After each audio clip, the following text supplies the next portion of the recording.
Hello student, last lecture we have studied TCP ports and functionality of TCP. So the next topic is multipath TCP deployment. Multipath TCP deployment is an efforts towards the enabling and simultaneous use of several IPs, addresses, interfaces by modification of TCP that present in a regular TCP interface to the application while a fact spreading the data across several subflows. आपण TCP बघितलं. Transfer control protocol याच्यामध्ये काय केलं जातं, वेगवेगळे ते connection oriented आहे, जे वेगवेगळे आपण डेटा फ्लो करतो तो कंट्रोल करण्याचं काम, डेटा फ्लो कंट्रोल करायचं काम किंवा एरर कंट्रोल करायचं काम कुठे केलं जातं, TCP मध्ये केलं जातं. सो मल्टिप्लाय TCP काय आहे, आपण डेटा ट्रान्सफर करण्यासाठी नेट यूज करण्यासाठी जे वेगवेगळे IP ॲड्रेसेस किंवा जे काही वेगवेगळे इंटरफेसेस यूज करतो ते सायमल्टेनियसली ऑपरेट करण्यासाठी मल्टिप्लाथ TCP इन्व्हाइट केलेलं आहे. त्याच्या थ्रू काय केलं जातं, जे आपण स्मार्टफोन्समध्ये किंवा आपल्या राउटर्समध्ये बाकी इथरनेटमध्ये जे वेगवेगळ्या प्रकारे आपण डेटा ट्रान्सफर करतो एकमेकांना. सो TCPचे फंक्शनॅलिटी, मेन फंक्शनॅलिटी ती असणारच आहेत, बट त्याच्यामध्ये ॲडिशनली फंक्शनॅलिटी ॲड करून सायमल्टेनियसली वेगवेगळे जे काय सर्व्हर्स आहेत आपण जे काय ऑपरेट करणार आहोत ते ॲडिशनली ॲड करून मल्टिपाथ TCP इन्व्हाइट केलेलं आहे. सो मल्टिप्लाथ TCP कशा प्रकारे ऑपरेट करतो, कशा प्रकारे वर्कआउट होतं ते आपल्याला आता शिकायचं आहे. So the next is that aims to allowing a transmission control protocol to use and multiple path and maximum resource uses and increase the redundancy.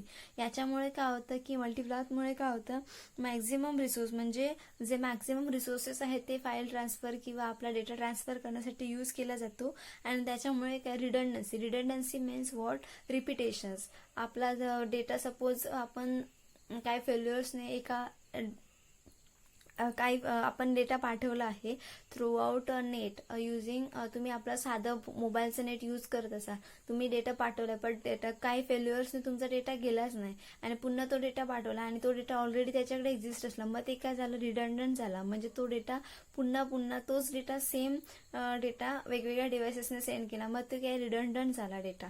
So the रिडंडन्सी जी काय आहे आणि रिसोर्स यूजेस, वेगवेगळे रिसोर्स यूज केल्यामुळे काय होतं की त्याचे increase होते आणि रिडंडन्सी रिमूव्ह केली जाते. ठीक आहे, अशा प्रकारे यूज काय आहे मल्टिप्लाथ TCPचा तो समजला असेल.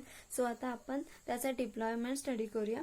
मल्टिपाथ ट्रान्समिशन कंट्रोल प्रोटोकॉल MPTCP, त्याला शॉर्टमध्ये MPTCP सुद्धा म्हणतात.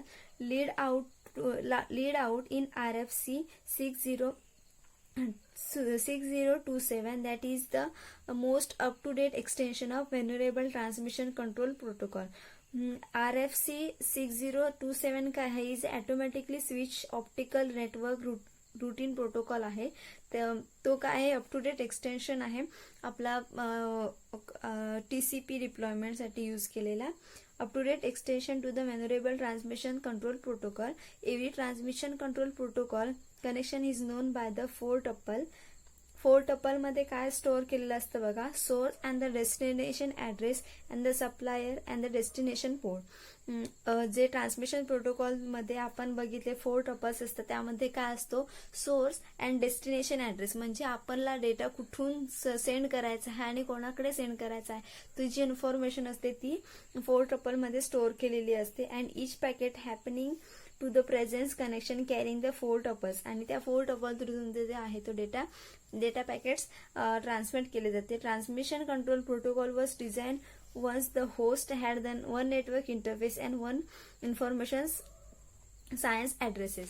TCP हे जे नॉर्मल जे आपण कनेक्शन TCP प्रोटोकॉल जो यूज करतो तो कशासाठी यूज केला आहे, ओनली वन नेटवर्क म्हणजे one host, one network interface and information science ॲड्रेससाठी केलेला आहे, म्हणजे बनवलेला आहे. आणि मल्टिपाथने काय केलं जातं की वेगवेगळे जे सर्व्हर्स आहेत, वेगवेगळे जे इंटरफेस आहेत ते यूज करून तुम्ही डेटा ट्रान्सफर करता. मग पहिलं काय सांगितलंय त्यांनी की TCP म्हणजे काय आहे ते सांगितलेलं आहे. Then once the transmission control protocol association has been established, it is not possible to varying any of the weather of the 4 tuple while not breaking the connection. The server limitation is today's network are subsequent reason. Many hosts are dual stack, although they need one interface and they need two or lot of the addresses, and there are totally different network away from the combination of human activity host. Many hosts have many interface like smartphones and tablets. There are growing variety of the mobile hosts on the today internet with the address which has challenged as the move the wireless network to the different. TCP मध्ये काय होतं की normal एक particular data address आहे तुमचा, त्याच्यासाठी आणि एकाच इंटरफेससाठी ते वर्कआउट होतं. मग काय सध्याच्या जगात काय झालंय की वेगवेगळे लोक वेगवेगळ्या थ्रू आउट म्हणजे इंटरफेस थ्रू नेट ऑपरेट करतात, नेट ॲक्सेस करतात. सो त्याच्यासाठी काय आला की TCP प्रोटोकॉल्स हा कमी पडायला लागला, त्याची वर्कआउट आहे ते कमी व्हायला लागलं. सो त्याच्यासाठी त्याचे काही प्रॉब्लेम्स त्यांनी दिलेले आहेत आणि त्याच्यासाठी त्यांनी काय केलं, मल्टीपार्ट TCP डेव्हलप केलं. Multi-path TCP handles these problems by extending the TCPs to change end host to the exchange information belonging to one association over the totally different way. To realize this multi-path transmission control protocol combines many transmission control protocol association called subflows in RFC 6024 into one multi-path transmission control protocol connection. Multipath कनेक्शनमध्ये काय केलं जातं की जे वेगवेगळे combinations आहेत ते combine केलं जातं, त्याला काय बोलतात, सब फ्लोज बोलतात.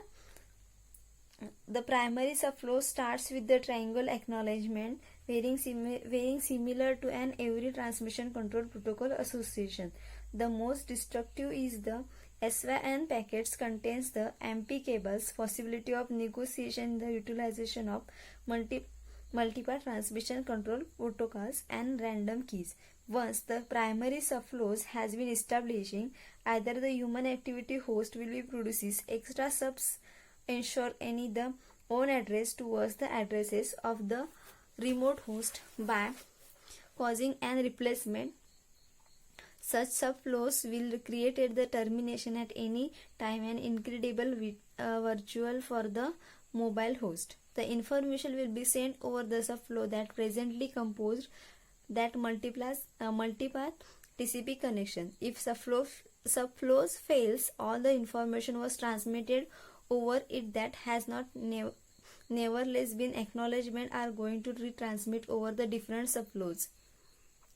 यामध्ये काय सांगितलेलं आहे, जसं आपण TCP मध्ये बघितलं की 3 हँडशेकिंग मेथड यूज केली जाते. मग त्यामध्ये काय कनेक्शन क्रिएट केलं जातं, रिसिव्हरला विचारलं जाते की मी डेटा सेंड करतो आहे, तुम्ही रिसीव्ह करायला रेडी आहात का. मग रिसिव्हर एक्नॉलेजमेंट पाठवते की येस. सो ही जी प्रोसिजर आहे ती मल्टीप्लॅथ TCP मध्ये होत नाही. जो डेटा आहे तो सबफ्लो थ्रू तुमचा ट्रान्सफर केला जातो.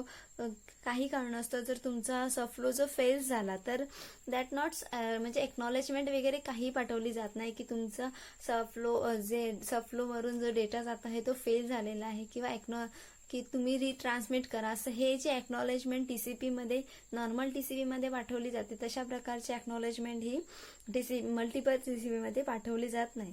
The today's existing of the multiple independent practical implementation of multipath transmission control protocol for the most widely use in iOS, Mac OS and Linux 3. मग आता हे जे मल्टीपाथ TCP आहे ते कशामध्ये यूज केलं जातं सध्याच्या जगात तरी iOS मध्ये, Mac OS मध्ये यूज केली जाते आणि Linux 3 मध्ये मल्टीपाथ TCP यूज केलं जातं. ठीक आहे, एवढा पॉईंट समजला असेल तर तुम्ही आता आर्किटेक्चर बघूया मल्टीपाथ TCPचं. इथे बघा ॲप्लिकेशन आहे, मल्टीपाथ TCP आहे आणि हे काय आहे TCPचे सबफ्लोज आहेत आणि हे वेगवेगळे जे काय IP आहेत. आणि NIC म्हणजे काय, तुमचे जे इंटरफेसेस असतील वेगवेगळे नियर NIC आपण शिकलो. मग ते जे काय तुमचे इंटरफेसेस असतील वेगवेगळे ते म्हणजे NIC झाले. सपोज तुमचा राउटर असेल, इकडे मोबाईल फोन असेल किंवा दुसरं वायफाय कनेक्शन असेल, मग हे तुमचे काय झाले वेगवेगळे सोर्सेस झाले, इंटरफेसेस झाले नेटशी कनेक्ट करण्याचे. आणि हे काय आहे TCPचे सबफ्लोज आहेत. मल्टीपाथ TCP इथे यूज केलेलं आहे, त्याचे सबफ्लो थ्रू तुमचं जे आहे जो डेटा आहे तो ट्रान्सफर केला जातो आणि हे तुमचं ॲप्लिकेशन आहे त्याच्या थ्रू तुम्ही इंटरॅक्ट करता. ठीक आहे. अशा प्रकारे हे मल्टीपार्ट TCPचं आर्किटेक्चर आहे. Then next is smartphones. Multipart TCP is in on smartphones. Smartphone usually have an property to each wireless fidelity access the purpose and a cellular network. If the user has net property via wireless fidelity, walking from the wireless fidelity access the purpose can lead the smartphone losing the property, implying the TCP association that has been establishing over the wireless fidelity is failed. मल्टीप्लार TCP मध्ये काय सांगितलेलं आहे, म्हणजे normal आपण जेव्हा smartphones मधला net use करतो त्यावेळी काय केलं जातं की वायरलेसची अवेलेबिलिटी तुमच्या फोनमध्ये आहे की नाही हे चेकआउट केलं जातं. जर तुमचा फोन त्याला सपोर्ट करत नसेल तर ती फिल्डिटी आहे ती फेल करून तुमचं नेटवर्क कनेक्शन दिलं जात नाही असं सांगितलेलं आहे.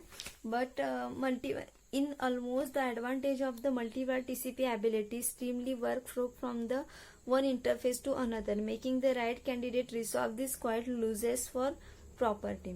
यामध्ये बघा तुम्ही इमेज मध्ये बघू शकता LTD. तुम्ही जर जिओ फोन यूज करत असाल तर तुम्ही तिथे चेकआउट करू शकता. जिओची जी काही फंक्शनॅलिटी आहे, न्यूली इन्व्हेंटेड फंक्शनॅलिटी आहे, त्याच्यामध्ये तुम्ही त्याच्यामध्ये मल्टीपार्ट TCP यूज केलेला असतो. तो हे जे सिम्बॉल आहे तर तुम्ही बघू शकता जिओ फोन्समध्ये किंवा जिओचं जर नेटवर्क यूज करत असाल तर त्याच्यामध्ये काय केलं जातं की डेटा आहे तो सायमल्टेनियसली वेगवेगळ्या इंटरफेसेसला प्रोव्हाइड केला जातो आणि अशा प्रकारे वर्कआउट. हा कोण झाला तुमचा स्मार्टफोन झाला, हा वायफाय झाला आणि हे तुमचं नॉर्मल कनेक्शन म्हणजे वायर्ड कनेक्शन असेल ते आहे. सो वायफाय आणि टॉवर थ्रू तुम्ही काय करता, वायरलेस कनेक्शन करता आणि ह्याच्या थ्रू तुम्ही वायर्ड कनेक्शन करता. सो LTE हे काय आहे, हे मल्टीपार्ट TCP डिप्लॉयमेंटचे टॉवर आहे. सो त्याच्या थ्रू तुम्ही डायरेक्टली मल्टिपल जे काही इंटरफेसेस आहेत त्यांना तो प्रोव्हाइड करतोय नेट कनेक्शन्स आणि त्यानंतर तुम्ही ते ऍक्सेस करताय. ठीक आहे, ही इमेज समजली असेल. The next is Siri is the digital assistant of Apple iOS and Mac OS operational system. As a result to speech the recognition need terminus process power. Siri streams spoken the command and Apple data center need the terminus process power of the speech recognition. The results sent back to the smartphone throughout the period of user interaction with the Siri comparatively short. Siri uses the pattern creates the knowledge transfer and idea consumer for the MPTCP. Apple मध्ये जे सिरी तुम्ही ऐकलं असेल त्याच्या through तुम्ही काय केलं जातं की बोलल्यानंतर तुमचं जे रेकॉर्ड केलं जातं किंवा तुम्ही जे काय बोलता त्याच्या थ्रू तुम्हाला ती प्रोसेस करून दाखवते. सपोज तुम्ही सिरी कॉल द समथिंग कोणालाही नावाने हे घेतलं, आपल्याला फोनमध्ये रेकॉर्डमध्ये सेव्ह असेल कॉन्टॅक्टमध्ये आणि कॉल द समवन पर्सन, मग डायरेक्टली काय ऑपरेट होऊन ते काय होतं की ते स्पीच रेकॉग्नायझेशन्स तिथे डिटेक्टर लावलेला असतो आणि त्याच्या थ्रू काय केलं जातं की कॉल केला जातो, त्या पर्टिक्युलर कनेक्शनला कॉल केला जातो आणि कॉल लागतो. Many peoples uses the Siri where is walking on driving. As they move far from a wireless fidelity access purpose and TCP associates utilized by the Siri stream into the voice eventually fail, leading an error message. मग काही वेळ TCP जेव्हा use करत होते सिरीमध्ये त्यावेळी काही problem झाले. म्हणजे काही माणसं जे किंवा वॉकिंग किंवा ड्रायव्हिंग करताना सिरीचा यूज करायचे. मग त्यावेळी काय व्हायचं की ते कनेक्शन आहे, ते मेन जे कनेक्शन आहे म्हणजे जो रिकॉग्नायझेशन आहे, स्पीच रिकॉग्नायझेशन आहे तो त्यांच्यापर्यंत पोहोचत नव्हता. म्हणजे त्यावेळी काय जुन्या टायमिंगला TCP ते यूज करत होते, त्याच्यामुळे हा प्रॉब्लेम होत होता. To the address in this issue, Apple has been exploitly MPTCP and make the most of the regulation capability to seen in iOS 7 unless. मग सध्या जे नवीन स्मार्टफोन्स आले त्याच्यामध्ये काय मल्टीपार्ट TCP त्यांनी इनबिल्ड केला, मग त्याच्यामुळे काही आता तो जो प्रॉब्लेम फेस करत होते नॉर्मल TCPच्या टायमिंगला, तो जो प्रॉब्लेम आहे तो आता मल्टीपार्ट TCP जेव्हा यूज करायला लागला त्याच्यापासून तो दूर झालेला आहे.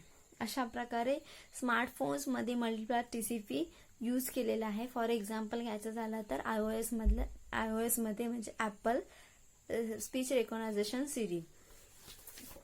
सो हे पॉइंट्स तुम्हाला समजले असतील.